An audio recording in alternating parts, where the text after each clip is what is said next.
Putain, ce film m'a retourné le bide. Bonjour à tous, je suis Critique Masqué, bienvenue dans cette critique à chaud de Grave, donc réalisée par Julia Ducournau, avec Garance Marillier, Elia Ruff et Rabah Naït Oufella pour les trois rôles principaux. Donc Grave, ça raconte l'histoire de Justine, une étudiante en vétérinaire qui va donc à la fac rejoindre sa sœur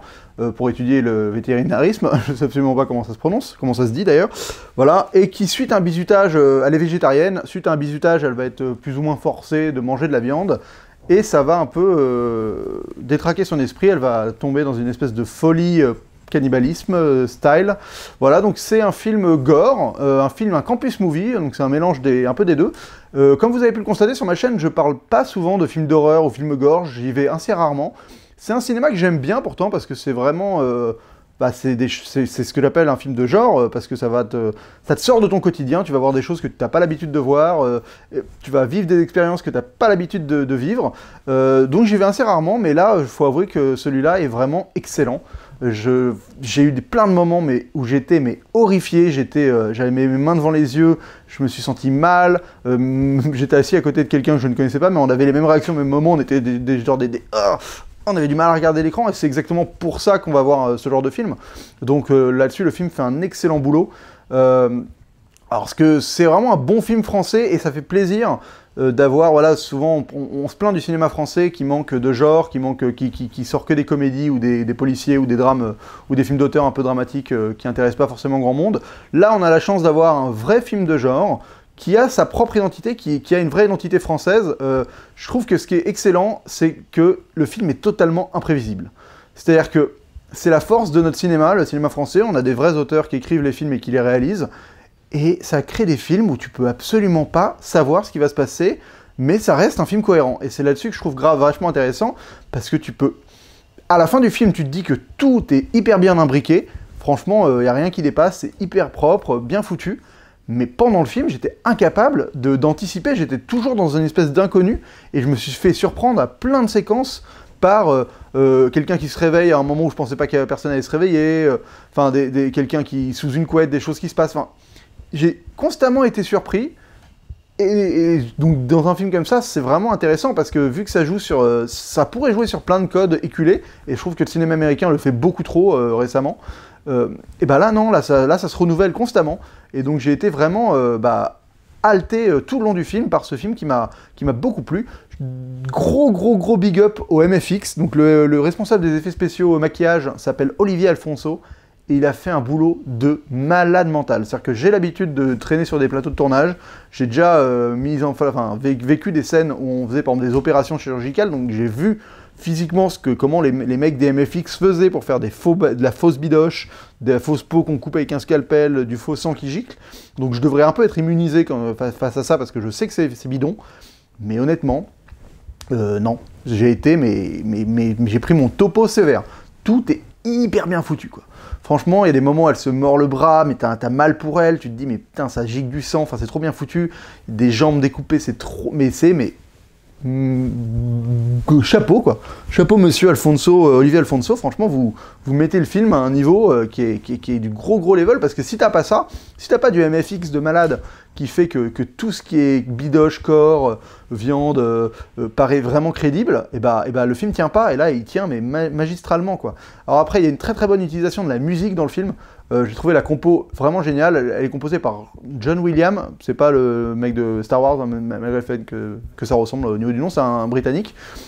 qui a, je trouve, une séquence où vraiment, là je me suis dit, putain, là t'es vraiment un génie au niveau de la musique, c'est la séquence du doigt, ceux qui ont vu le film vous comprendrez, où t'es dans une espèce de musique un peu légère, alors que le moment on l'est pas du tout, mais t'es un peu, et d'un coup il t'amène des orgues, et là tu rentres dans une espèce de trip un peu gothique, et d'un coup, la séquence bascule musicalement, et elle bascule avec le personnage qui fait un acte qui fait basculer le film aussi.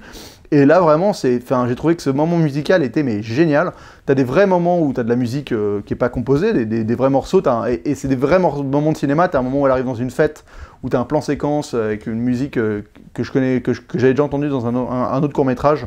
qui est vraiment sympathique, et le plan de la fête est bien, enfin t'as vraiment cette ambiance fête, ça bouge dans tous les sens, les gens sont bourrés, dévergondés, t'es à la caméra à l'épaule, tout le film est caméra à l'épaule, pas tout, hein, t'as des plans fixes, mais je veux dire, c'est qu'on est toujours à hauteur d'homme, on suit les personnages, on est proche avec eux, c'est une mise en scène que j'aime bien parce qu'elle n'est pas stylisée plus que ça, mais à la fois quand il y a des séquences où elle a besoin de styliser un peu, elle y arrive très bien, la réalisatrice. Il y a une séquence sous une couette qui se passe entièrement sous une couette d'un bad trip, qui est vraiment bien foutu. Il y a plein de moments où juste le hors-champ parle beaucoup, enfin va servir beaucoup, on va pas suggérer tant que ça, mais à la fois on suggère un peu. Non vraiment, c'est de très bon goût, c'est un film vraiment hyper bien mené. Pour la musique, oui, il y a une séquence devant un miroir où elle fait de la synchro avec du rap, elle danse, et c'est vraiment des genres de séquences qui fait cinéma, alors que pourtant il n'y a rien, c'est une meuf devant un miroir dans une chambre qui chante, mais vu qu'on s'y attarde, qu'on prend le temps de créer cette séquence avec ce personnage qui fait ça à ce moment-là,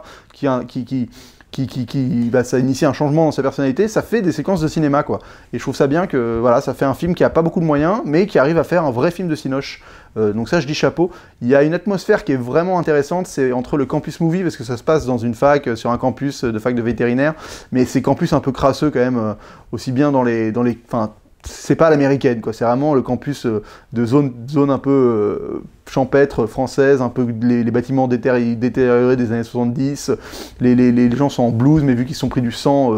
ils doivent garder leur blouse plein de sang, donc c'était un côté crasseux, dégueulasse, tout le long qui va très bien avec l'ambiance un peu gore du film. Mais il y a aussi le côté campus movie, quoi, avec des fêtes, avec des gens qui se bourrent la gueule, des gens qui font l'amour. Et ce mélange de genres fonctionne vraiment bien. Le film a des touches d'humour. Moi, j'ai pas rigolé parce que j'étais tellement sous le choc des trois quarts des séquences. Mon col est mal mis. J'étais tellement sous le choc des séquences un peu horrifique gore que j'ai pas du tout rigolé, mais je pense que lors d'une deuxième relecture avec des potes moi un peu moins crispé par l'aspect viscéral du film, je pense que t'as vraiment moyen de rigoler plusieurs fois. Donc ça c'est aussi, je sais qu'il y a plein de gens qui ont rigolé dans la salle un peu, c'est pas non plus une comédie, hein, faut pas dire ce que j'ai pas dit, mais il y a vraiment des touches d'humour. Donc c'est un mélange des genres qui vraiment, la mayonnaise prend à mort, grâce aussi aux comédiens, quoi. Mais franchement ils sont tous excellents. Là, le rôle principal c'est donc Garance Marillier, qui est, mais franchement, son rôle est ouf, et elle en impose sévère, elle tient vraiment la baraque. Il y a un côté où c'est genre la première de la classe, un peu la petite première qui débarque, et au fur et à mesure du film, j'ai lu des interviews où la réalisatrice dit qu'elle fait un travail vraiment physique avec ses comédiens, et il y a vraiment ce côté-là où elle se cambre au fur et à mesure, il y a un côté zombie, elle se zombifie au fur et à mesure du film, et c'est vraiment par petites touches, très bien géré, et voilà, une palette de jeux qui est assez intéressant, parce que le film l'a fait voyager dans différents registres, au même titre que sa sœur, et au même titre que Rabah Naït Oufella, que j'ai vu dans pas mal de films, et qui commence vraiment à se faire, pas un nom, parce que malheureusement son nom, Rabah, je l'avais jamais lu avant, mais en tout cas une gueule, qui a un rôle assez intéressant, assez ambigu, voilà, qui joue un homosexuel, mais qui a aussi l'objet du désir, et bref, non, qui est son coloc, enfin il y a des choses un peu incongrues comme ça, qui fonctionnent vraiment bien, donc... non, mais c'est pas mon style de cinéma trop, parce que voilà, je suis pas un expert de gore, un expert de films horrifiques. Je les admire quand ils sont bien faits, et là, j'ai rien d'autre à dire que je l'admire. Donc écoutez, si vous voulez soutenir le cinéma de genre français, je pense qu'il vaut mieux aller voir Grave qu'aller voir Seul, par exemple, parce que je trouve que Grave atteint vraiment, réussit vraiment à magnifier son propos. C'est un film qui est abouti, qui est pas parfait, mais qui est presque... J'en ressors en me disant, putain, il n'y a vraiment rien qui m'a dérangé dans le film, quoi. Le film se tient de bout en bout, efficace, intéressant, divertissant, tordant, crispant, donc il arrive vraiment à bien faire son taf, et bah, donc allez-y, quoi, soutenez le cinéma de genre français, donnez vos entrées à Grave, plutôt qu'à, bah, si on doit... parce que je sais que moi, c'est vraiment un cinéma que j'ai envie de voir plus souvent, film de SF, film gore, film d'horreur, film fantastique. Là, on est à la frontière du fantastique et du gore, dans un registre de campus movie qui permet que peut-être qu'un plus grand public ira. Franchement, mais bah, je recommande que vous alliez découvrir ce film, tout en étant conscient de ce que c'est, quoi. C'est quand même un film gore, donc si vous aimez pas voir de la bidoche, bah, que ça vous fait horrible, vraiment ça vous dérange, après c'est une expérience à vivre, c'est l'intérêt aussi des films gore, c'est d'aller pousser un peu ses limites, ses retranchements, voir ce qu'on peut endurer, et j'y vais pas tout le temps, mais en tout cas une fois de temps en temps, moi j'avoue que ça me fait du bien, en me faisant du mal. Oh, petit côté maso. Voilà, bah écoutez, je vais lui donner la note de 4 masques sur 5, voilà, très belle note, j'aurais pu donner plus, mais bon, voilà, je pense que faut aussi rester modeste, c'est un premier film. Il y a moyen de se perfectionner, il y a moyen qu'elle, la réalisatrice, moyen d'aller encore plus loin dans son art. Donc c'est une très belle note, 4 masques sur 5. Écoutez, c'est tout pour cette vidéo. On se retrouve très vite pour une prochaine vidéo. Et d'ici là, bonne toile!